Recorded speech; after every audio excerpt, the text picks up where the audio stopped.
council tax any more than anybody else. And it took me nearly 20 years to instil the sense of enterprise into what could have been the dead hand of the state. I provided the framework where not only did we hope that our officials would go that extra mile, we became richer in every sense of the word when they did. Now, councils do 140 different things. First elected in 2003, I was conceited enough to think we could run the council as a private business in each of those 140 areas, just with strong leadership and the other advantages that only accrue to a council. We don't pay corporation tax. We don't pay dividends. Nobody can borrow as cheaply as us, with one notch just below sovereign, and it's been a long time since a well-run council went bust. Best of all, we provide the services that everybody wants, in some cases every week. I mean, how difficult can this be? In my 17 years as a council leader, I only outsourced one thing, and that was legal services, because I did object to paying 1% of the entire council tax take just on the books before we even hired the staff. But I didn't believe in compulsive competitive tendering, trying to do everything in-house, run as well as the private sector, but without the dividends or corporation tax, because the savings got reinvested in the services or passed on to keep council tax down for everybody. We built 100 houses a year, delivering a gross income of 40% of all the council tax raised in our district. We rented homes to generate a higher return than we'd ever get at the bank, and the maintenance people were able to turn their hand to fixing a shelf for an old lady or get people out of hospital more quickly. We taught youngsters to swim, and that was nearly a £1 million a year enterprise, and worked with GPs to prescribe fitness in our leisure centres. I needed a 17-year run at this, but when I stepped down to come into your Lordship's house last year, council tax was 30% lower than inflation over the same period. My lords, it can be done. So why am I talking in this debate? Because, sad to say, we could have gone further and done more.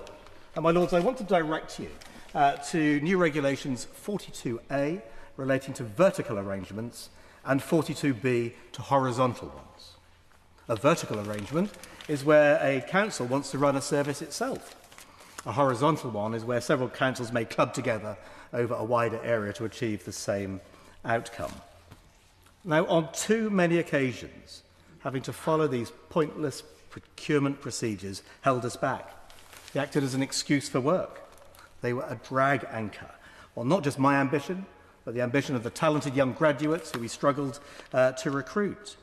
If we're to change the state, if we're to be more agile, if government is to work for the people, not the other way round, then we cannot afford the sort of verbiage that decorates pages 12 to 15 of these public procurement regulations, the ones that Lord Robathan, my noble friend, regrets. They achieve nothing for the taxpayer and even less for residents. They encourage a huge amount to be spent on lawyers, they force delay, and everybody else pays more as a result. Looking at the small print of these regs, the well-meaning but counterproductive way they work is to mark down the entrepreneurial councils who can and should be setting the example, and especially in rural areas. The sort of council that wants to earn a shilling by collecting the trade waste from a remote bed and breakfast as the bin lorry passes by every Tuesday, and whose proprietor is grateful because no other waste company will touch it. The attributable turnover calculations, the time spent assessments, and the relevant period durations are just an excuse to snuff out the sort of good behaviours that we should be encouraging, not just in councils, but in the whole of government. They act as a recruitment sergeant for those with an axe to grind. I've heard carefully what the noble lady, the Minister, said, but in truth, they prevent local firms from cooperating with their local councils, lest a large corporation cries foul and challenges in the courts. They foster a risk-negative rather than ambition-positive approach to public services, and they stand in the way of councils getting together and cooperating to do the right thing in the public good for the public's benefit. My lords, where do you think Birmingham would be if Joseph Chamberlain had to follow this stuff? Where would the clean water and the gas that built that metropolis be if he had to follow these pettifogging rules? My lords, the explanatory note explains how the regulations 42A and B will affect councils by giving waste collection as an example. These regs should be consigned to the dustbin of history. I thought this government had instructed officials to clear a path through the treacle that holds us back. But no, it was just too much to ask. My noble friend is right to regret, and it's something we should all reflect on. We're never going to get growth if we carry on like this. My Lord.